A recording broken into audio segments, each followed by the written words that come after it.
ನಿಮ್ಮದೇ ಗ್ಯಾಂಗಲ್ಲಿದ್ದ ನಿಮ್ಮ ಒಂದು ಫ್ರೆಂಡ್ ರಾಕೇಶ್ ಪೂಜಾರಿ, ನಮ್ಮ ಇನ್ನೊಬ್ಬರು ನಟ, ನಿರ್ಮಾಪಕ, ನಿರ್ದೇಶಕ ದಿಲೀಪ್ ರಾಜ್ ಅವರು ಕೂಡ ರಾಕಿದ್ದು ಅದು ಇವಾಗಲೂ ಅನ್ಕೊಳಕ್ಕಾಗ್ತಿಲ್ಲ ಅಂದರೆ ಅವನಿಲ್ಲ ಅಂತ.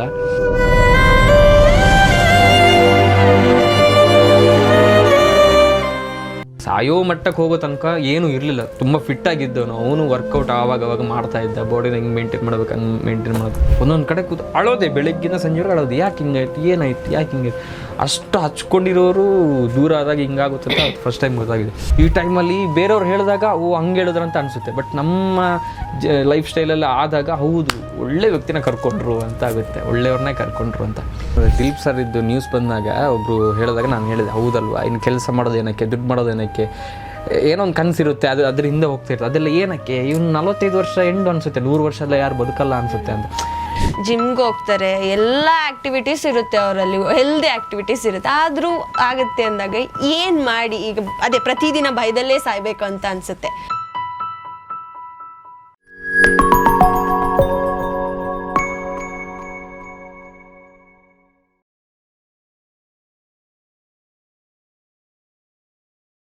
ನಿಮ್ಮದೇ ಗ್ಯಾಂಗಲ್ಲಿದ್ದ ನಿಮ್ಮ ಒಂದು ಫ್ರೆಂಡ್ ರಾಕೇಶ್ ಪೂಜಾರಿ ನಮ್ಮನ್ನೆಲ್ಲರನ್ನ ಬಿಟ್ಟು ಹೋಗಿದ್ದಾರೆ. ಯಾಕಂದರೆ ಅದು ಸಡನ್ ಶಾಕ್, ಬಟ್ ಆ ಶಾಕ್ ಈಗಲೂ ಆಯಿತು. ನಮ್ಮ ಇನ್ನೊಬ್ಬರು ನಟ, ನಿರ್ಮಾಪಕ, ನಿರ್ದೇಶಕ ದಿಲೀಪ್ ರಾಜ್ ಅವರು ಕೂಡ ಹೀಗೆ ನೋಡಿ, ಯಾಕಂದರೆ ನಾವು ಅಂದ್ಕೊಂಡಿರ್ತೀವಿ ನಮ್ಮ ಲೈಫ್ ಸ್ಟೈಲ್ ಚೆನ್ನಾಗಿದೆ, ಹೆಲ್ದಿ ಆಗಿರ್ತೀವಿ ಅಂತ. ಸಡನ್ ಹಿಂಗೆ ಬಿಟ್ಟು ಹೋದಾಗ ನಮಗೂ ಒಂದ್ಸಲ ಡೌಟ್ ಆಗಿಬಿಡುತ್ತೆ, ಏನಾಗ್ತಿದೆ, ಹೇಗಾಗ್ತಿದೆ ಅನ್ನೋದು ಕೂಡ ಗೊತ್ತಾಗಲ್ಲ. ಬಟ್ ನಿಮ್ಮ ಕ್ಲೋಸ್ ಫ್ರೆಂಡ್ ಬಿಟ್ಟು ಹೋದಾಗ ಆ ಫೀಲ್ ನಿಮ್ಗೆ ಗೊತ್ತಿರುತ್ತೆ, ಅದು ಏನು ಸಿಚುವೇಶನ್, ಅದನ್ನು ಹೆಂಗೆ ಹ್ಯಾಂಡಲ್ ಮಾಡಿದ್ರಿ, ಏನಾಯಿತು, ಅಥವಾ ಅದಕ್ಕಿಂತ ಮುಂಚೆ ಯಾವಾಗ ನೀವು ಸಿಕ್ಕಿದ್ರಿ, ನಿಮ್ಮ ಫ್ರೆಂಡ್ ಬಗ್ಗೆ, ಜೊತೆಗೆ ಈ ಇನ್ಸಿಡೆಂಟ್ ಬಗ್ಗೆ ಮಾತಾಡೋದು.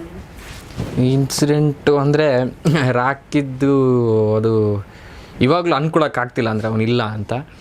12ನೇ ತಾರೀಕು, ಮೇ 12ನೇ ತಾರೀಕು ನಾವೆಲ್ಲ ಜೊತೇಲಿದ್ವಿ, ಅನೀಶಣ್ಣ, ನಾನು, ಇವರೆಲ್ಲ ಅದೊಂದು ಶೋಗೋಸ್ಕರ ಹೋಗಿ ಬಂದು ಜೊತೇಲೇ ಇದ್ವಿ. ಆ ಟೈಮಲ್ಲಿ ರಾಕಿ ಊರಲ್ಲಿದ್ದ, ಅವ್ನು ನಮಗೆ ಸಿಗದೆ 1.5 ತಿಂಗಳಾಗಿತ್ತು, ಕಾಂತಾರ ಶೂಟಿಂಗಲ್ಲಿದ್ದ.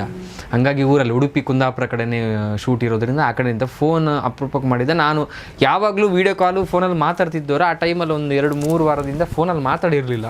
ಅವತ್ತು ಮಧ್ಯಾಹ್ನ ಮಾತಾಡಿದ್ವಿ ನಾವು, ಹೆಂಗೂ ಒಟ್ಟಾಗಿದ್ದೀವಿ, ನಾಳೆ ಬಾ ವಂಡರ್ಲಾಗ್ ಹೋಗೋಣ, ಇಲ್ಲೇ ಅಪರೂಪಕ್ಕೆ ಒಟ್ಟಾಗಿದ್ದು. ದಸ್ಕತ್ ಟೈಮಲ್ಲಿ, ಅದು ಸಿನಿಮಾ ರಿಲೀಸ್ ಟೈಮಲ್ಲಿ. ಅವನು ಹೇಳ್ದೆ, ಇಲ್ಲ 1-2 ಫಂಕ್ಷನ್ ಇದೆ, ಮುಗಿಸ್ಕೊಂಬರ್ಬೇಕು ಅಂತೇಳಿ ಒಂದು 10 ಸೆಕೆಂಡ್ ಮಾತಾಡಿದ್ವಿ, ನೆಟ್ವರ್ಕ್ ಇರಲಿಲ್ಲ ಅಂತ. ಅವತ್ತು ರಾತ್ರಿ 2:30ಗೆ ಹಿಂಗೆ ನ್ಯೂಸ್ ಬಂತು. ಅದನ್ನು ಹೆಂಗೆ ತಗೊಳ್ಳೋದಂತ ನಮಗೂ ಗೊತ್ತೇ ಇಲ್ಲ. ಈಗ ಬಂದರೂ ಆ ವಿಷಯ ನಮ್ಗೆ ಗೊತ್ತಿಲ್ಲ ಹೆಂಗೆ ತಗೊಳ್ಳೋದು ಅಂತಂದರೆ, ಅಷ್ಟು ಚೆನ್ನಾಗಿದ್ದವನು, ನಮ್ಮ ಜೊತೆಲಿದ್ದವನು, ಏನು ನೆಗೆಟಿವ್ ಇಲ್ಲ ಅವನ ಬಗ್ಗೆನೂ. ಹೆಲ್ತ್ ವಿಷಯದಲ್ಲೂ ಅಂಥದ್ದೇನು ಇರಲಿಲ್ಲ. ಸಾಯೋ ಮಟ್ಟಕ್ಕೆ ಹೋಗೋ ತನಕ ಏನೂ ಇರಲಿಲ್ಲ, ತುಂಬ ಫಿಟ್ ಆಗಿದ್ದವನು. ಅವನು ವರ್ಕೌಟ್ ಆವಾಗ ಮಾಡ್ತಾ ಇದ್ದ, ಬಾಡಿನ ಹಿಂಗೆ ಮೇಂಟೈನ್ ಮಾಡ್ಬೇಕು, ಹಂಗೆ ಮೇಂಟೈನ್ ಮಾಡ್ತಾ ಇದ್ದ. ಸೊ ಏನಾಯಿತು ಅಂತ ಗೊತ್ತಿಲ್ಲ, ಇವಾಗಲೂ ಅದೇ ಶಾಕಲ್ಲಿದ್ದೀವಿ. ಇವಾಗ ಮೊನ್ನೆ 12 ತಾರೀಕಿಗೆ 1 ವರ್ಷ ಆಯಿತು. ಆಮೇಲೆ ದಿಲೀಪ್ ಸರು ನೆಕ್ಸ್ಟ್ ದಿನ ತೀರ್ಕೊಂಡಿದ್ದ, ಅದು ಬೆಳಿಗ್ಗೆ, ಇವತ್ತು ಬೆಳಿಗ್ಗೆ 13ನೇ ತಾರೀಕು. ಒಂದೇ ಟೀಮ್, ಹಿಟ್ಲರ್ ಕಲ್ಯಾಣದಲ್ಲಿ ಅವರು ಮಾಡ್ತಿದ್ರು, ಒಂದೇ ಟೀಮು, ದಿಲೀಪ್ ಸರು ಮತ್ತು ಅವನು. ಸೊ ಲೈಫಲ್ಲಿ ಒಂದು ಒಳ್ಳೆ ಎಕ್ಸ್ಪೀರಿಯನ್ಸ್ ಆಯಿತು ನನಗೆ. ನನ್ನ ತಂದೆ ತೀರೋಗಿದ್ದಾರೆ ಆವಾಗಲೂ, ಅಂದರೆ ತಂದೆ ಅಷ್ಟೊಂದು ಕ್ಲೋಸ್ ಇರಲಿಲ್ಲ, ನಾವು ಬಿಟ್ಟೋಗಿದ್ರು. ಆವಾಗಲೂ ಏನೋ ಅನಿಸಿರ್ಲಿಲ್ಲ. ನನ್ನ ಇನ್ನೊಬ್ಬ ಬ್ರದರ್ ಇದ್ದು, ಅವಾಗ ಒಂದು ಸ್ವಲ್ಪ ಬೇಜಾರಾಯಿತು ಅಷ್ಟೇ. ಆ ಟೈಮಲ್ಲಿ ಅಷ್ಟು ಬುದ್ಧಿನೂ ಇರಲಿಲ್ಲ.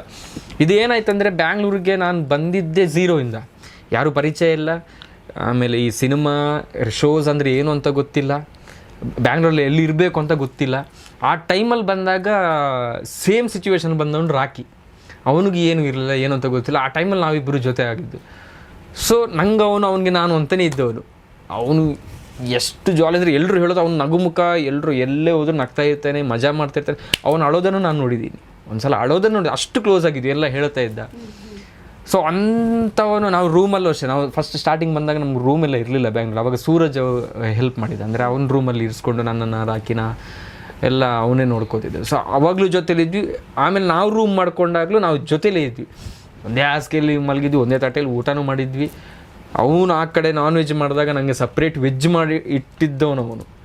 ಪ್ರವೀಣ ತಿನ್ನಲ್ಲ ಅಂತ ಸಪ್ರೇಟ್ ಫಸ್ಟ್ ವೆಜ್ ಮಾಡಿ, ಆಮೇಲೆ ಪಾತ್ರೆ ಎಲ್ಲ ತೊಳೆದು, ಅದಾದಮೇಲೆ ನಾನ್ ವೆಜ್ ಮಾಡ್ಕೊಂಡು. ಅವ್ನು ನಾನ್ ವೆಜ್ ಅಂದರೆ ಇಷ್ಟ, ಮೀನೆಲ್ಲ ಸರಿಯಾಗಿ ತಿಂತಿದ್ದ. ನಂಗೆ ಮೀನು ಸ್ಮೆಲ್ ಆಗಲ್ಲ, ಚಿಕನ್ ಆಗಲ್ಲ ಅಂತ ಅವ್ನು ಸಪ್ರೇಟಾಗಿ ಇಟ್ಕೊಂಡು, ಆ ರೀತಿಯೆಲ್ಲ ಇದ್ದವ್ರು ನಾವು ಅಣ್ಣ ತಮ್ಮ.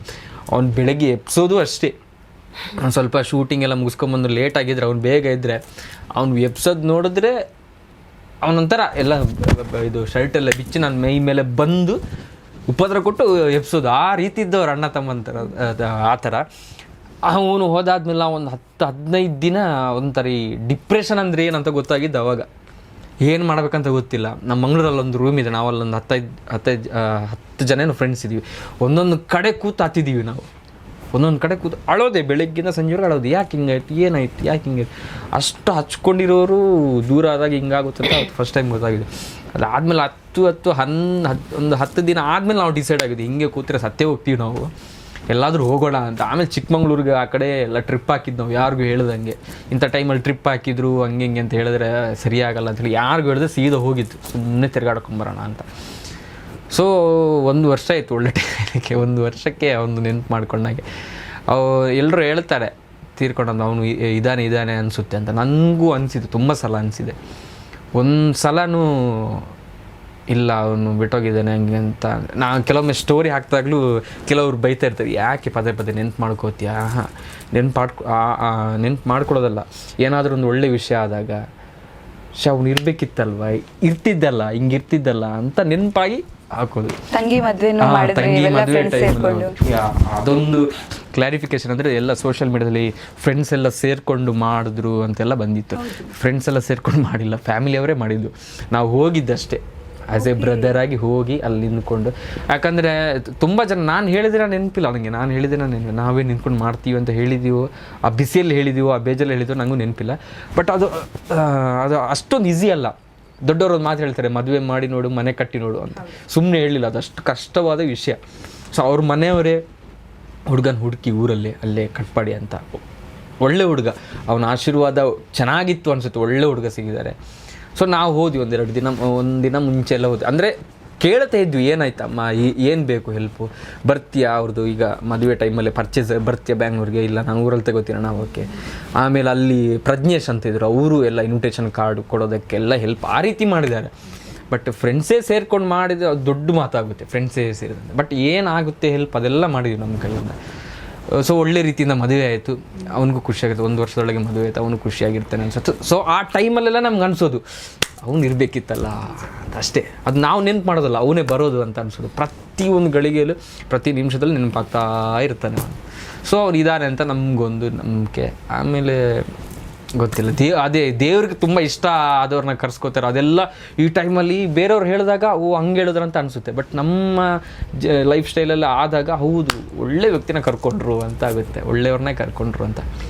ಆಮೇಲೆ ಇವಳನ್ನ ಕಂಡ್ರು ಅಷ್ಟು ತುಂಬ ಇಷ್ಟ ಅವನಿಗೆ, ಯಾವಾಗಲೂ ಹೊಡಿತಾ ಇದ್ದವನು. ಇವಳು ಅಂದರೆ ತುಂಬ, ಅವನು ಹುಡುಗಿರಂದ್ರೇ ಇಷ್ಟ ಅವನಿಗೆ. ಮಂಗಳೂರು, ಉಡುಪಿ, ಬ್ಯಾಂಗ್ಳೂರಲ್ಲಿ ಎಷ್ಟು ಜನ ಇದ್ದಾರೆ, ಯಾರಿಗಿರೋಕ್ಕೆ ಚಾನ್ಸೇ ಇಲ್ಲ. ರಕ್ಷಾಬಂಧನ ಟೈಮು ಎಷ್ಟು ರಾಖಿ ಅವನಿಗೆ, ಅವನ ಹೆಸರು ರಾಖಿ. ಅವ್ನ ತಂಗಿ ಅಂದರೆ ಅದನ್ನು ಜೀವ ಕೊಡ್ತಾನೆ, ಅಷ್ಟು ಹುಡುಗಿರಂದ್ರೆ ಅಷ್ಟು. ಇವಳು ಅಷ್ಟೇ ತುಂಬ ಕನೆಕ್ಟ್ ಆಗೋ ಕಾರಣ ಇವಳೇ, ರಾಖಿಗೆ ತುಂಬ ಇಷ್ಟ. ಆ ಟೈಮು 2:30 ರಾತ್ರಿಗೆ ಫೋನ್ ಬಂದಾಗ ನಾನು ಫೋನ್ ಹಿಂಗಿದ್ದು ತೆಗ್ದಿಸಿದ್ದೀನಿ, ಏನು ಹೇಳ್ತಾ ಇದ್ದೀರಾ ಅಂತ. ಅನ್ಎಕ್ಸ್ಪೆಕ್ಟೆಡ್. ಅದನ್ನು ಹೆಂಗೆ ಕೇಳ್ತೀರಾ, ರಾಖಿಗೆ ಹಾರ್ಟ್ ಅಟ್ಯಾಕ್ ಅಂತ. ಏನು ಹೇಳ್ತಿದ್ದೀರಾ, ರಾಖಿಗೆ ಹಾರ್ಟ್ ಅಟ್ಯಾಕ್ ಅದು ಹಾಗೆ ಅನಿಸುತ್ತೆ ಅಲ್ವಾ. ಸಡನ್ ಹಿಂಗಿದ್ದವ್ರು ಹೀಗಿಲ್ಲ ಅಂದರೆ ಅದು ಹೇಗೆ ಅನ್ನೋ ಸಿಚುವೇಶನ್. ಬಟ್ ಎಸ್, ತುಂಬ ಎಮೋಷ್ನಲ್ ಆಗ್ತಿದ್ದೀರಾ. ನಾನು ಮಾತಾಡೋದಿಲ್ಲ. ನನಗೆ ಏನನ್ಸುತ್ತೆ ಅಂದರೆ, ಈಗ ಹಾರ್ಟ್ ಅಟ್ಯಾಕ್ ಈಗ ತುಂಬ ಆಗ್ತಿದೆ. ಪುನೀತ್ ರಾಜ್ಕುಮಾರ್ ಅವರಿಂದ ಹಿಡಿದು ಆಮೇಲೆ ಈಗ ನಾವು ಎಷ್ಟೋ ಕೇಸಸ್ ನೋಡ್ತಿದ್ದೀವಿ ನಮ್ಮ ಸುತ್ತಮುತ್ತ. ಬಟ್ ನಿಮ್ಗೆ ಅನ್ಸುತ್ತೆ ಇದ್ರ ಬಗ್ಗೆ ನಾಲೆಜ್ ಇಲ್ಲ ಜನರಿಗೆ. ಯಾವ ಥರದ ನಾಲೆಜ್ ಬೇಕು, ಹೇಗೆ ಜನರಿಗೆ ಇದ್ರ ಬಗ್ಗೆ ಗೊತ್ತಾದರೆ ಸ್ವಲ್ಪ ಒಳಿತು ಅಂತ ಅನ್ಸುತ್ತೆ. ಯಾಕಂದರೆ ಈಗ ನೋಡಿ, ಎಲ್ಲ ನಾವು ಕೇಸಸ್ ನೋಡ್ತಾ ಇದ್ವಿ, ಹಾರ್ಟ್ ಅಟ್ಯಾಕ್ ಆಯ್ತಂತೆ, ನಿನ್ನೆ ಹುಷಾರಿದ್ರಂತೆ, ಇವತ್ತಿಲ್ವಂತೆ ಅನ್ನೋದು ತುಂಬ ಕೇಸಸ್ ನೋಡ್ತಾ ಇದ್ವಿ. ಎಷ್ಟು ಕೇಸಸ್ ಅಂದರೆ ಪ್ರತಿ ದಿನ ಒಂದೊಂದು ಈ ಥರ ಕೇಸ್ ಆಗ್ತಾ ಇದೆ. ಅದು ಹಾಸನದಲ್ಲಿ ಒಂದು ಟೈಮಲ್ಲಂತೂ ದಿನಕ್ಕೆ ಎಷ್ಟೋ ಆ ಥರ ಕೇಸಸ್ ಆಯಿತು. ಬಟ್ ನಿಮ್ಗೆ ಅನಿಸ್ತಿಲ್ವ ಇದ್ರ ಬಗ್ಗೆ ಜನರಿಗೆ ನಾಲೆಜ್ ಕಡಿಮೆ? ನಮಗೂ ಒಂದ್ಸಲ ಅನಿಸ್ತಿದೆ, ಈಗ ನಮಗೂ ಆ ಥರ ಆಗುತ್ತಾ ಅಂತ. ಆದರೆ ಹೋಗ್ತೀವ ನಾವು ಅಂತ ಮಾತ್ರ ಗೊತ್ತಿದೆ ಹೊರತು ಅದಕ್ಕೆ ಅದಕ್ಕೆ ಇದು ಮಾಡಬೇಕು ನಾವು ಅನ್ನೋದು ಯಾರಿಗೂ ಗೊತ್ತಿಲ್ಲ ಅಂತ ನನ್ಗನ್ಸುತ್ತೆ. ಅಥವಾ ಅದಕ್ಕೆ ಇಲ್ವಾ ಅನ್ನೋದು ಕೂಡ ಎಲ್ಲ ಕನ್ಫ್ಯೂಷನಲ್ಲಿದ್ದಾರೆ ಜನ ಅನ್ನೋದು ನಂಗೆ ಅನ್ಸೋ ಪ್ರಕಾರ. ನಾನು ದಿಲೀಪ್ ಸರ್ ಇದ್ದು ನ್ಯೂಸ್ ಬಂದಾಗ ಒಬ್ಬರು ಹೇಳಿದಾಗ ನಾನು ಹೇಳಿದೆ, ಹೌದಲ್ವಾ, ಇನ್ನು ಕೆಲಸ ಮಾಡೋದೇನಕ್ಕೆ, ದುಡ್ಡು ಮಾಡೋದೇನಕ್ಕೆ, ಏನೋ ಒಂದು ಕನಸಿರುತ್ತೆ, ಅದ್ರ ಹಿಂದೆ ಹೋಗ್ತಾ ಇರ್ತದೆ. ಅದೆಲ್ಲ ಏನಕ್ಕೆ, ಇವ್ನು 45 ವರ್ಷ ಎಂಡು ಅನಿಸುತ್ತೆ, 100 ವರ್ಷ ಎಲ್ಲ ಯಾರು ಬದುಕಲ್ಲ ಅನಿಸುತ್ತೆ ಅಂತ.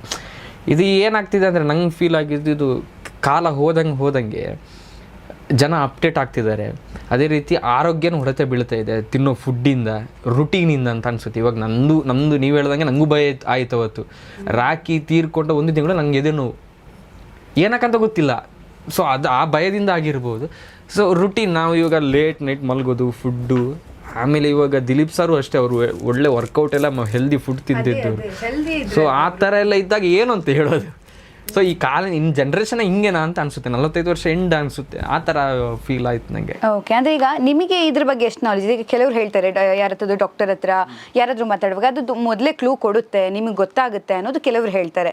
ಕೆಲವರು ಹೇಳ್ತಾರೆ ಇಲ್ಲ ಅದು ಸಡನ್ ಆಗಿಬಿಡುತ್ತೆ ಅಂತ. ನಿಮಗೆ ಆ್ಯಕ್ಚುಲಿ ಇದ್ರ ಬಗ್ಗೆ ಎಷ್ಟು ನಾಲೆಜ್ ಇದೆ? ಅದು ಗೊತ್ತಾಗುತ್ತೆ ಅನ್ನೋದ್ರ ಬಗ್ಗೆ ಆಗಿರಲು, ಅದಕ್ಕೆ ಇರುವ ಟ್ರೀಟ್ಮೆಂಟ್ ಬಗ್ಗೆ ಆಗಿರಲಿ. ಕೆಲವರು ಹೇಳ್ತಾರೆ 2 ಕೈ ಇಟ್ಕೊಂಡು ಪಂಪ್ ಮಾಡಿದ್ರೆ ಅದಕ್ಕೆ ಅಲ್ಲಿ ಅವ್ರು ಬದುಕೋ ಚಾನ್ಸಸ್ ಇರುತ್ತೆ. ಕೆಲವರು ಹೇಳ್ತಾರೆ ಅರ್ಧ ಗಂಟೆಲಿ ಬದುಕೋ ಚಾನ್ಸಸ್ ಇರುತ್ತೆ. ಕೆಲವರು ಹೇಳ್ತಾರೆ ಗೊತ್ತೇ ಆಗೋದಿಲ್ಲ, ಆವಾಗಲೇ ಇದಾಗುತ್ತೆ ಅಂತ. ಇಂಥದ್ದೆಲ್ಲ ರೂಮರ್ಸ್ ಮಾತ್ರ ಹರಡುತ್ತೆ ಅನ್ನೋದು ಹೊರತು ಇದಕ್ಕೆ ಪರ್ಟಿಕ್ಯುಲರ್ ಆಗಿ ಹೀಗೆ ಗೊತ್ತಾದಾಗಲೇ ಹೋಗಬೇಕು ಅನ್ನೋದಿಲ್ಲ. ಕೆಲವರು ಹೇಳ್ತಾರೆ ಗ್ಯಾಸ್ಟ್ರಿಕ್ಕಿಂದ ಆಗುತ್ತೆ ಅಂತ. ನೋಡಿ, ನಿಮ್ಗೆ ಇದ್ರ ಬಗ್ಗೆ ಎಷ್ಟು ನಾಲೆಜ್ ಇದೆ? ಅಂದರೆ ಆ್ಯಸ್ ಅ 1 ಪರ್ಸನ್ ಆಗಿ ಇಷ್ಟು ಇದನ್ನು ನಿಮ್ಮ ಹತ್ರದಿಂದನೇ ನೋಡಿರೋದ್ರಿಂದ ನಿಮ್ಗೆ ಏನು ಗೊತ್ತಿದ್ರ ಬಗ್ಗೆ? ಅದ್ರ ಬಗ್ಗೆ ಅಷ್ಟೊಂದು ನಾಲೆಜ್ ಇಲ್ಲ, ಸುಮ್ಮನೆ ಹೇಳಬಾರ್ದು. ಲಾಸ್ಟ್ ಟೈಮ್ ರಾಖಿಗಾದಾಗಲೂ ನಾನು ಏನಾಯ್ತು ಅಂತಲೂ ಕೇಳಿಲ್ಲ. ಅಂದರೆ ಅದನ್ನು ಕೇಳುವಂಥ ಇದನ್ನು ಬೇಡ ಅಂತ, ಅದನ್ನು ಕೇಳಿ ಇನ್ನೇನಾಗಬೇಕು ಅಂತ. ಸೊ ಲಾಸ್ಟ್ ಟೈಮು ಆ ಒಂದು ಇನ್ಸಿಡೆಂಟ್ ಆಗೋವಾಗಲೂ ಅಷ್ಟೇ, ಡಾಕ್ಟ್ರ್ ತಿರುಗಿ ಹೇಳಿದ್ರಂತೆ ಬೇಗ ಕರ್ಕೊಂಡ್ಬಂದಿದ್ರೆ ಆಗ್ತಿತ್ತೇನೋ ಅಂತ ಹೇಳಿದ್ರಂತೆ. ಅದು ಗೊತ್ತಿಲ್ಲ ಅದಕ್ಕೆ ನಾನು ಹೆಂಗಾಯಿತು, ಅದಕ್ಕಿಂತ ಮುಂಚೆ ಏನಾಯಿತು, ಅದೇನೋ ಮೆಹಂದಿ ಫಂಕ್ಷನಲ್ಲಿ ಕುಣಿದ್ನ, ಅದೆಲ್ಲ ಏನು ಕೇಳಲಿಲ್ಲ, ಏನು ಮಾಡೋಕ್ಕಾಗುತ್ತೆ ಅಂತ. ಸೊ ಇದ್ರ ಬಗ್ಗೆನೂ, ಹಾರ್ಟ್ ಅಟ್ಯಾಕ್ ಬಗ್ಗೆನೂ ತುಂಬ ಕಡೆ ಆಗ್ತಿದೆ ಹೌದು, ಬಟ್ ಅಷ್ಟೊಂದು ನಾಲೆಜ್ ಇಲ್ಲ. ಏನಂತ ಇವಾಗ ಚೆನ್ನಾಗಿರೋರು ಹೋಗ್ತಿದ್ದಾರೆ ಅಂದಮೇಲೆ ಹೆಂಗಿದ್ರು. ಲಾಸ್ಟ್ ಟೈಮ್ ನಮ್ಮ ಕಾರ್ಕಳ ನಿಮ್ಗೆ ಗೊತ್ತಿರ್ಬೋದು, ಪಕ್ಕದಲ್ಲಿ ಹಾಸ್ಪಿಟಲು, ಇಲ್ಲಿ ಮನೆ, ಹಾರ್ಟ್ ಅಟ್ಯಾಕ್ ಆಯ್ತು, ಅಲ್ಲೇ ಸತ್ತೋದ. ಹಾಸ್ಪಿಟಲ್ಗೆ ಹೋಗೋಕ್ಕಾಗಿಲ್ಲ. ಆಯುಷಾ ಅಷ್ಟೇ ಅಂತ ಹೇಳ್ಬೋದು. ಆಮೇಲೆ ಇತ್ತೀಚೆಗೆ ಎಲ್ಲರೂ ಪೇಯ್ನ್ ಬಂದ್ರೂ ಕೆಲವ್ರು ಏನು ಅನ್ಕೋತಾರೆ, ಗ್ಯಾಸ್ಟ್ರಿಕ್ ಅಂದ್ಕೊಂಡು ಅದನ್ನು ಕೇರ್ ಬಿಡ್ತಿದ್ದಾರೆ. ಸ್ವಲ್ಪ ಪೇಯ್ನ್ ಬಂದಾಗ ಗ್ಯಾಸ್ಟ್ರಿಕ್ ಅಂದ್ಕೊಳ್ಳೋದ್ಕಿಂತ ಒಂದ್ಸರಿ ಒಮ್ಮೆ ಹೋಗಿ ಚೆಕ್ ಮಾಡಿಸ್ಕೊಂಡ್ಬಿಟ್ರೆ ಬೆಸ್ಟು, ಅದೊಂದಿದು. ಬಟ್ ಏನು ಇಲ್ಲದೆ ಇರೋರು ಸಾಯ್ತಿದ್ದಾರೆ, ಅದೇ ಭಯ ಆಗೋದು. ಓಕೆ, ನಿಂಗೆ ಏನು ಪೇಯ್ನ್ ಇಲ್ಲ, ಯಾವುದು ಸೂಚನೆನೂ ಕೊಟ್ಟಿಲ್ಲ ಹಾರ್ಟ್ ಅಟ್ಯಾಕ್ ಆಗೋ ಥರ ಅಂತ ಆದಾಗ ಮೇಜರ್ ಅದೇ ಇರೋದು, ಸೂಚನೆ ಏನು ಹೆಲ್ದಿ ಆಗಿರ್ತಾರೆ, ಜಿಮ್ಗೆ ಹೋಗ್ತಾರೆ, ಎಲ್ಲ ಆಕ್ಟಿವಿಟೀಸ್ ಇರುತ್ತೆ ಅವರಲ್ಲಿ, ಹೆಲ್ದಿ ಆಕ್ಟಿವಿಟೀಸ್ ಇರುತ್ತೆ. ಆದರೂ ಆಗುತ್ತೆ ಅಂದಾಗ ಏನು ಮಾಡಿ, ಈಗ ಅದೇ ಪ್ರತಿದಿನ ಭಯದಲ್ಲೇ ಸಾಯ್ಬೇಕು ಅಂತ ಅನ್ಸುತ್ತೆ. ಓಕೆ, ನಂಗೆ ಹಾರ್ಟ್ ಅಟ್ಯಾಕ್ ಆಗ್ಬೋದು, ಯಾವಾಗ ಏನು ಹೇಳೋಕ್ಕಾಗಲ್ಲ ಅಷ್ಟೇ. ಈಗ ಅದೊಂದು ಲೈಫ್ ನೋಡಿ ಎಷ್ಟು ಅನ್ಎಕ್ಸ್ಪೆಕ್ಟೆಡ್ ಅಂತ. ಇಂಥ ಕೇಸಸ್ ಎಲ್ಲ ಆದಾಗ ನಮಗೆ ಜಾಸ್ತಿ ಅದು ಅನಿಸ್ತಾ ಹೋಗುತ್ತೆ. ಬಟ್ ನಂಗೆ ಅನ್ಸುತ್ತೆ ಇದ್ರ ಬಗ್ಗೆ ಇನ್ನೂ ಸ್ವಲ್ಪ ನಾಲೆಜ್ ಜನರಿಗೆ ಸಿಕ್ಕಿದ್ರೆ, ಅಟ್ಲೀಸ್ಟ್ ಅವ್ರಿಗೆ ಏನಾದರೂ ಪೇಯ್ನ್ ಆಗ್ತಾ ಇದೆ, may be left hand pain ಆಗುತ್ತೆ, ಸ್ವಲ್ಪ ವಾಮಿಟಿಂಗ್ ಸೆನ್ಸೇಷನ್ ಆಗುತ್ತಂತೆ. ನಮ್ಮ ಊರ್ ಕಡೆ ಎಲ್ಲ, ಸ್ವಲ್ಪ ಹಳ್ಳಿ ಕಡೆ ಎಲ್ಲ ಜನ ಏನು ಮಾಡ್ತಾರೆ, ಏನಾದರೂ ಹಾಗೆ ಇದ್ದು ಬಿಡ್ತಾರೆ, ಟ್ಯಾಬ್ಲೆಟ್ ತಗೋತಾರೆ, ಬಿಸಿನೀರು ಕುಡ್ತಾರೆ. ಇಲ್ಲ, ಅದು ಗ್ಯಾಸ್ಟ್ರಿಕ್ ಅಂತಾನೆ ಎಲ್ಲ ಆಲ್ಮೋಸ್ಟ್ ಅನ್ಕೊಳ್ತಾರೆ. ಸ್ವಲ್ಪ ಏನಾದ್ರು ಪೇಯ್ನ್ ಬಂದು ಚೆಕ್ ಮಾಡೋದ್ರಲ್ಲಿ ಏನಿದೆ ಅಂತ. ಬಟ್ ಇವರೆಲ್ಲ ಚೆಕ್ ಮಾಡದೇ ಇಡ್ತಾರ, ಮಾಡಿರೋರೇ. ಅದೇ ಹೇಳ್ತಿರೋದು, ಎಲ್ಲ ಮಾಡಿಸಿನೂ ಆಗುತ್ತೆ, ಮಾಡಿಸದೇ ಇದ್ರೂ ಆಗುತ್ತೆ. ಏನು ಮಾಡಬೇಕು ಅನ್ನೋದು ಗೊತ್ತಿಲ್ಲ ಅಷ್ಟೇ. ಬಟ್ ಮುಂಚಿಂದ ಕೆಲಸ ಎಲ್ಲ ಅವ್ರನ್ನ ಸ್ವಲ್ಪ ಇಷ್ಟೊಂದು 100 ವರ್ಷ ಬದುಕುವಾಗಿ ಮಾಡುತ್ತೆ ಅಂತ. ಇವಾಗೇನು ಕೆಲಸ ನೋಡಿ, ಹಿಂಗೆ ಕೂತ್ಕೊಂಡು ಮಾತಾಡಿದ್ರೆ ಅದೇ ದೊಡ್ಡ ಕೆಲಸ ನಮಗೆ. ಆ ರೀತಿ ಆಗಿದೆ ರುಟೀನ್ ಎಲ್ಲ. ಸೊ ಅದರಿಂದನೇ ಆಗಿರ್ಬೋದು, ಹೇಳೋಕ್ಕಾಗಲ್ಲ. ಆಮೇಲೆ ಇನ್ನೊಂದು ಹೇಳ್ಬೇಕು ಅಂದ್ಕೊಂಡೆ, ರಾಖಿದ್ದು ಮದುವೆದು ಕೇಳಿದ್ರಿ ತಂಗಿದ, ಅದನ್ನು ಸ್ವಲ್ಪ ಫುಲ್ ಹೇಳ್ತೀನಿ ಹಾಕೋದು ರಾಖಿ. ಯಾಕಂದರೆ ಅರ್ಧಂಬರ್ಧ ಇದು. ಯಾಕಂದರೆ ಕೆಲವೊಬ್ರು ಯಾವ ಅಂದಾಜು ಮೇಲೆ ಹೇಳ್ತಾರೆ ಅಂತಾರೆ, ಧೀರಜ್ ಎಲ್ಲ ಇದ್ದಾರೆ, ಅವರೆಲ್ಲ ಇವಾಗಲೂ ಫೋಟೋಗ್ರಫಿ ಕೆಲಸ ಮಾಡೋದು. ಸೊ ಅವ್ರ ಮದುವೆದ್ದೆಲ್ಲ ಅವರೇ ನೋಡ್ಕೊಂಡಿದ್ದು. ಸೊ ಆ ರೀತಿಯೂ ಹೆಲ್ಪ್ ಮಾಡಿದ್ದಾರೆ. ಬಟ್ ಅವರೇ ನಿಂತು ಮದುವೆ ಮಾಡಿಸಿದ್ದಾರೆ ಅನ್ನೋದು ತಪ್ಪಾಗುತ್ತೆ ಅಂತ ನನ್ನೊಂದು, ಅದಕ್ಕೆ ಕ್ಲಿಯರ್. ನೀವು ಜೊತೆಗೆ ಅವರು ಅನ್ನೋದೇ ಇದೆ. ಹಾಂ, ಹೌದೌದು. ಸೊ ನಂಗೆ ತುಂಬ ಜನ ಮೆಸೇಜ್ ಮಾಡಿದ್ರು, ಒಂದು ಮದುವೆ ಮುಗಿಸಿದ್ರಿ ಅವ್ರದ್ದು. ಅದಕ್ಕೆ ನಾನು ಡೈರೆಕ್ಟಾಗಿ ಹೇಳಿದಿಲ್ಲ, ನಾವು ಮುಗಿಸಿದಲ್ಲ, ಅವರು ಮನೆಯವರೇ ಎಲ್ಲ ಮಾಡಿಸಿದ್ದು, ಹುಡುಗಿ ಎಲ್ಲ ಅರೇಂಜ್ಮೆಂಟ್ ಏನೆಲ್ಲ ಇರುತ್ತೆ ಎಲ್ಲ ಮಾಡಿಸಿ. ಸೊ ನಮ್ಮಿಂದ ಆದ ಹೆಲ್ಪ್ ಅಷ್ಟೇ. ಅವ್ರು ಧೀರಜ್ ಅವ್ರು ಫೋಟೋಗ್ರಾಫರ್ ಫುಲ್ ಅವರೇ ಮಾಡಿಕೊಟ್ಟಿದ್ವಪ್ಪ. ಅಂದರೆ ಯಾವುದೇ ಅಪೇಕ್ಷೆ ಇಲ್ಲದೆ. ಅದು ರಾಖಿ ಫಸ್ಟ್ ಹೇಳಿದ್ದಂತೆ, ನನ್ನ ತಂಗಿದೊಂದು ಒಳ್ಳೆ ಇದ್ರಲ್ಲಿ ಮಾಡಿಕೊಡ್ಬೇಕು, ಅವಾಗ ಹೆಂಗಿರುತ್ತೋ ಪರಿಸ್ಥಿತಿ ಗೊತ್ತಿಲ್ಲ, ಬಟ್ ನೀನೇ ಮಾಡಿಕೊಡ್ಬೇಕು ಅಂತ ಹೇಳಿದ್ದದು. ಅದರಿಂದ ಅವನು ಮೊನ್ನೆ ಅನೀಶ್ ಅಣ್ಣನ ಮದುವೆ, ಅವಾಗ ಅವ್ರ ತಂದೆ ಹೇಳೋದು, ಯಾರು ಕೋಟ್ಯಪ್ಪ ಅಂತ ಅವ್ರ ತಂದೆ ಇದ್ದಾರೆ, ನಿಮ್ಗೆ ಗೊತ್ತಿರ್ಬೋದು. ಅವ್ರು ಬಂದು ಹೇಳೋದು, ರಾಖಿ ಹಿಂಗೆ ಹೇಳಿದ್ದೆ ಪ್ರವೀಣ, ಇವ್ರದ್ದು ಮೆಹಂದಿ ಫಂಕ್ಷನ್ಗೆ ನಾನು ದುಡ್ಡು ಹಾಕ್ತೀನಿ ಅಂತ. ಆ ರೀತಿಯೆಲ್ಲ ಕನೆಕ್ಷನ್ ಅವ್ನಿಗೆ. ಇಡೀ ನಮ್ಮ ಫ್ರೆಂಡ್ಸ್ ಮನೆ, ನನ್ನ ಅಮ್ಮ ಆಗಿರ್ಬೋದು, ಅಣ್ಣ ಆಗಿರ್ಬೋದು, ಎಲ್ಲರ ಜೊತೆ ಹಂಗೆ ಕನೆಕ್ಷನ್ ಇದ್ದು ಅವನು. ಆಮೇಲೆ ಈ ರಾಖಿ ಅಣ್ಣ ಅಂದರೆ ನನಗೆ ಎಸ್ಪೆಷಲಿ ಈಗ ಮಂಗಳೂರದ್ದು ನನಗೆ ಈ ಕನೆಕ್ಷನ್ ಎಲ್ಲಿ ಮಂಗಳೂರದು ನಂಗೆ ಸ್ಟಾರ್ಟ್ ಆಗಿದೆ ಅಂದರೆ ಪ್ರವೀಣ ರಾಕೇಶ್ ಇವರಿಬ್ಬರಿಂದ ಜಾಸ್ತಿ ಕ್ಲೋಸ್ ಇದ್ದಿದ್ದು ನಾನು ಇವ್ರ ಹತ್ರ. ನನ್ನ ಫ್ಯಾಮಿಲಿಲೂ ನಾನು ಅಷ್ಟು ಕ್ಲೋಸ್ ಯಾರ ಹತ್ರನೂ ಇರಲಿಲ್ಲ. ಅವತ್ತು ಭಯ ಪಡೋದು, ಒಂದೇನೋ ಹೇಳಿದ್ರೆ ಭಯಪಟ್ಟು ಮಾಡ್ತಿದ್ದಿದ್ದು ಅಂದರೆ ಬರೀ ರಾಖಿ ಅಣ್ಣನ ಮಾತಿಗಷ್ಟೇ. ಅವ್ರ ಕಡೆಯಿಂದ ಎಷ್ಟು ಜನ ಫ್ರೆಂಡ್ಸು ನಮಗೆ ಪರಿಚಯ ಆದರು ಅಂದರೆ ಅವರು ಅಂದರೆ ನೋಡಿ ಪರಿಚಯ ಅಲ್ಲ ನಮಗೆ, ಪ್ರತಿದಿನ ಅಥವಾ ಯಾವಾಗ ಸಿಗ್ತೀವೋ ಅವಾಗೆಲ್ಲ ಒಬ್ಬೊಬ್ರ ಬಗ್ಗೆ ಕತೆ ಹೇಳ್ತಿದ್ರಲ್ಲ, ಜಸ್ಟ್ ಅವ್ರು ನೋಡಿದ್ರೆ ಗೊತ್ತಾಗ್ತಿತ್ತು ಅವ್ರದ್ದು ಏನೇನಿದೆ ಎಲ್ಲ ಗೊತ್ತಾಗ್ತಿತ್ತು. ಅಷ್ಟು ಜನ ಫ್ರೆಂಡ್ಸ್ ಇದ್ದಾರೆ. ಅದೊಂದು ಎಲ್ಲರನ್ನು ಕೂಡಿ ಎಲ್ಲ ಒಟ್ಟಿ ಮಾಡಿ ಹೋಗಿದ್ದವರು. ಲೈಫಲ್ಲಿ ಎಂಥ ಬೆಸ್ಟ್ ಜನಗಳನ್ನ ಪರಿಚಯ ಮಾಡಿ ಕೊಟ್ಟು ಹೋಗಿದ್ದಾನೆ ಅಂದರೆ ಅವ್ರನ್ನ ನೋಡುವಾಗ ನಮ್ಗೆ ಬೇಜಾರಾಗೋದು, ಇಂಥ ಒಳ್ಳೆ ಜನನ ಪರಿಚಯ ಮಾಡಿ ನೀನು ಓದಿಯಲ್ಲ ಅಂತ, ಆ ರೀತಿ ಬೇಜಾರಾಗೋದು. ಅಂಥ ಒಳ್ಳೊಳ್ಳೆ ಮನುಷ್ಯರನ್ನ ಪರಿಚಯ ಮಾಡಿಕೊಟ್ಟು ಹೋಗಿದ್ದಾನೆ. ಯಾಕಂದ್ರೆ ಅವರು ಒಳ್ಳೆಯವರಾಗಿರೋದಕ್ಕಿಂತ ಅವಾಗ ಗೊತ್ತಾಗಿಲ್ಲ ವ್ಯಾಲ್ಯೂ, ಇವಾಗ ಗೊತ್ತಾಗ್ತಾ ಇಂಥವ್ರನ್ನ ಪರಿಚಯ ಮಾಡಿದ್ರು ರಾಖಿ ಅಲ್ವಾ, ರಾಖಿಂದಾಗ ನಾವು ಜೊತೆಲಿದ್ವಿ ಅಂತ ತುಂಬಾ ಸಲ ಅವರು ಮಾತಾಡ್ಕೊಂಡಿದ್ದಾರೆ, ನಾವು ಮಾತಾಡ್ಕೊಂಡಿದ್ದೀವಿ. ಆಮೇಲೆ ನಾವು ಯಾರು ಒಬ್ರ ಬಗ್ಗೆ ಒಳ್ಳೇದು ಮಾತಾಡೋರು ಇರ್ತಾರೆ, ನೆಗೆಟಿವ್ ಮಾತಾಡೋರು ಇರ್ತಾರೆ. ಬಟ್ ನಾನು ಒಂದು ಪರ್ಸನ್ನ ನೋಡಿರ್ಬೋದು, ಯಾರು ಹಿಂದೆ ಆಗಲಿ ಮುಂದೆ ಆಗಲಿ ನೆಗೆಟಿವ್ ಮಾತಾಡದೇ ಇರೋ ಒಬ್ಬ ಮನುಷ್ಯ ಅಂದರೆ ರಾಖಿ ಅಣ್ಣ.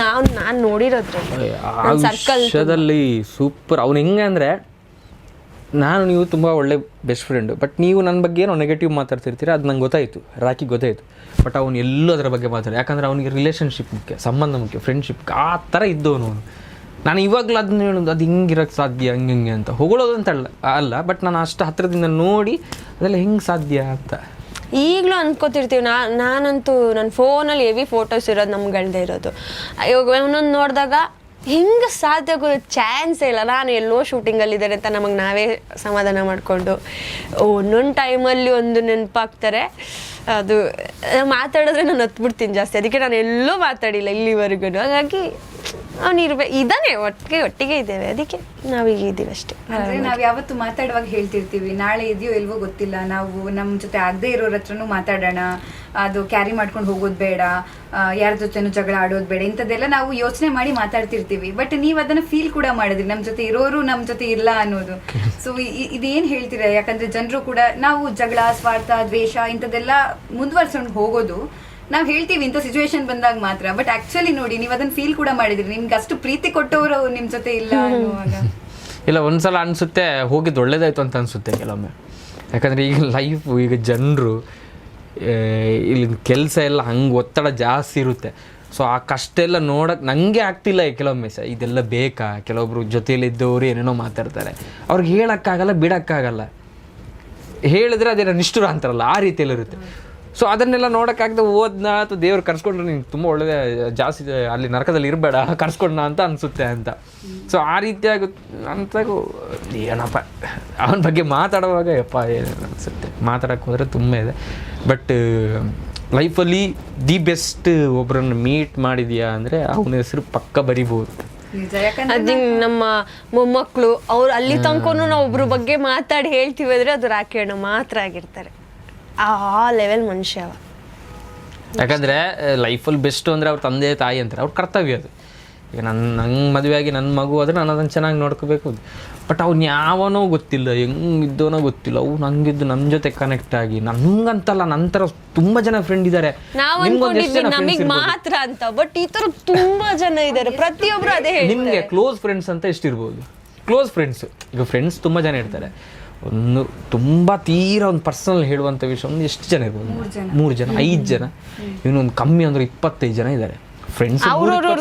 ಟೀಮ್ ಒಂದು 20 ಜನ ಇದ್ದಾರೆ ಕ್ಲೋಸ್ ಫ್ರೆಂಡ್ಸ್ ಅಂತ. ಕಮ್ಮಿ ಅದು ನಾನು ನೋಡಿದ ಪ್ರಕಾರ. ಅವನು ಆ ರೀತಿ ಕನೆಕ್ಟ್ ಆದರೆ ಯಾರಿಗೂ ಹರ್ಟ್ ಮಾಡಬಾರ್ದು, ಎಲ್ಲರ ಜೊತೆ ಒಳ್ಳೆ ರಿಲೇಶನ್ಶಿಪ್ ಇರಬೇಕು ಅನ್ನೋ ಅವರು ಬದುಕಿದಾಗ್ಲೂ ಹೇಳ್ತಿದ್ರು. ಅವರು ಜಾಸ್ತಿ ಟ್ರಿಪ್ ಎಲ್ಲ ಹೋಗ್ತಿದ್ರು. ನಾವು ಅಲ್ಲಿ ತನಕ ಒಂದು ಟ್ರಿಪ್ ಹೋಗಿದ್ದವರೇ ಅಲ್ಲ, ನಾವು ಫ್ರೆಂಡ್ಸ್ ಎಲ್ಲ ಆದ್ಮೇಲೂ ಅವ್ರು ಅಷ್ಟು ಟ್ರಿಪ್ ಹೋಗ್ತಿದ್ರು. ಟ್ರಿಪ್ಪು ಅಥವಾ ಯಾವುದೇ ಫಂಕ್ಷನ್ ಫ್ರೆಂಡ್ಸ್ದು ಅಂದರೆ ಅದು ಎಂಥದೇ ಶೂಟ್ ಆಗಲಿ ಕ್ಯಾನ್ಸಲ್ಲೇ ಮಾಡಿಕೊಂಡು, ಎಷ್ಟು ಪ್ರೋಗ್ರಾಮ್ ಒಳ್ಳೆ ದುಡ್ಡು ಕೊಡ್ತೀವಿ ಅಂದ್ರೂ ಹೋಗ್ತಿರ್ಲಿಲ್ಲ. ಆ ಥರ ಎಲ್ಲ ಅಟೆಂಡ್ ಮಾಡ್ತಿದ್ರು. ಅವಾಗಲೇ ಹೇಳ್ತಿದ್ರು ಜೀವನ ಇರೋದು ಯಾವಾಗ ಹೋಗುತ್ತೇನೋ ಗೊತ್ತಿಲ್ಲ, ಎಂಜಾಯ್ ಮಾಡ್ಬೇಕು. ನಾನು ಬೈತಾ ಇದ್ದ ದುಡ್ಡು ಬರುತ್ತೆ, ಕೆಲಸ ಬಾರೋ, ಶೂಟಿಂಗ್ ಬಾರೋ, ಟ್ರಿಪ್ ಆಮೇಲೆ ಟ್ರಿಪ್ ಹೋಗ್ಬೇಕು. ನಾನು ಅವ್ನ ಜೊತೆ ಹೇಳಿದ್ದೀನಿ, ಹೋಗ್ತೀನಿ. ಮದುವೆಗೆ ಹೋಗ್ತಾನೆ, ಬರ್ಡೇ ಫಂಕ್ಷನ್ಗೆ ಹೋಗ್ತಾನೆ, ಬ್ಯಾಂಗ್ಳೂರಿಂದ ಊರಿಗೆ ಹೋಗೋದು ತಮಾಷೆನಾ? ಖರ್ಚಿದೆ ಹೋಗೋದಕ್ಕೆ ಬರೋದಕ್ಕೆ. ತಿರ್ಗಿ ಇಲ್ಲಿ ಶೂಟಿಂಗ್ ಪೇಮೆಂಟ್ ಎಲ್ಲ ಕ್ಯಾನ್ಸಲ್ ಆಗುತ್ತೆ. ಹೋಗ್ತಾ ಇದ್ದ, ಪ್ರತಿಯೊಂದಕ್ಕೆ ಹೋಗ್ತಿದ್ದ. ಫ್ರೆಂಡ್ಸು ಅಂದರೆ ಬಿಡ್ತಾನೆ ಇರಲಿಲ್ಲ ಅವನು. ಆ ರೀತಿದ್ದವನು. ಇವಾಗ ನಮ್ದು ಅದೊಂದು ಅಭ್ಯಾಸ, ಅವನೊಂದು ಹೋದ್ಮೇಲೆ ನಾವೆಷ್ಟು ಟ್ರಿಪ್ಪು ನಾವೆಷ್ಟು ಅದೇನೋ ಅವ್ರದ್ದು ನಮಗ್ ಬಂತ ಅಥವಾ ನೀವು ಹಿಂಗಿರಿ ಅಂತ ಹೇಳ್ಕೊಟ್ಟು ಹೋದ್ರೆ ಗೊತ್ತಿಲ್ಲ. ಅದಾದ್ಮೇಲೆ ಕಾರ್ ತಗೋಬೇಕಂತ ಅವ್ರಿಗೆ ಭಾರಿ ಆಸೆ ಇತ್ತು. ಕಾಂತಾರ ರಿಲೀಸ್ ಆದ್ಮೇಲಂತೂ ನಾನು ಕಾರ್ ತಗೋತೀನಿ ಅಂತೆಲ್ಲ ಹೇಳ್ತಿದ್ರು.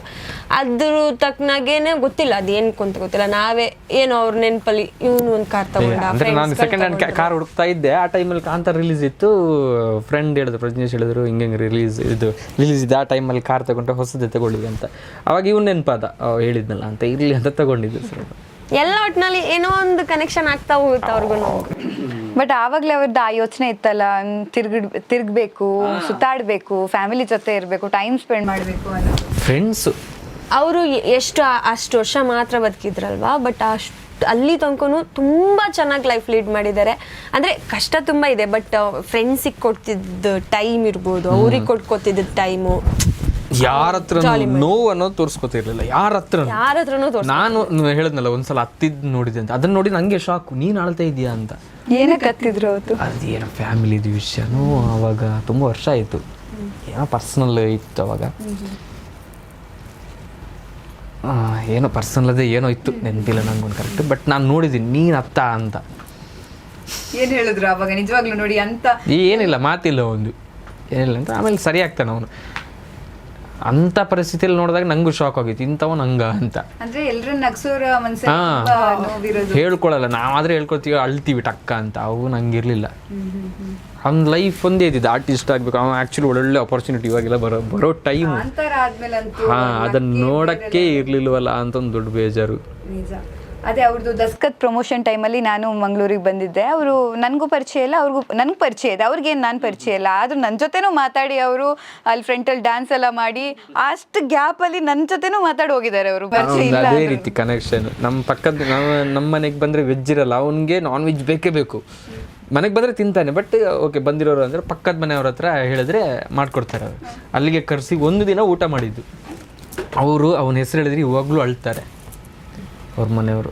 ಹಾಗೆ ಕನೆಕ್ಷನು ಒಂದು, ಅದು ಎಲ್ರಿಗೂ ಬರೋಲ್ಲ ಆ ರೀತಿ. ಅಪ್ಪ ನಾನೊಂದು ಮಾತಾಡೋಕ್ಕೆ ಹಿಂದೆ ಮುಂದೆ ನೋಡ್ತೀನಿ, ಒಂದು 10 ಸಲ ಸಿಕ್ಕಿದ್ರೆ ಒಂದು 11ನೇ ಸಲಕ್ಕೆ ಸ್ವಲ್ಪ ಕ್ಲೋಸ್ ಆಗ್ತೀನಿ, ಮಾತಾಡ್ತೀನಿ ನಾನು.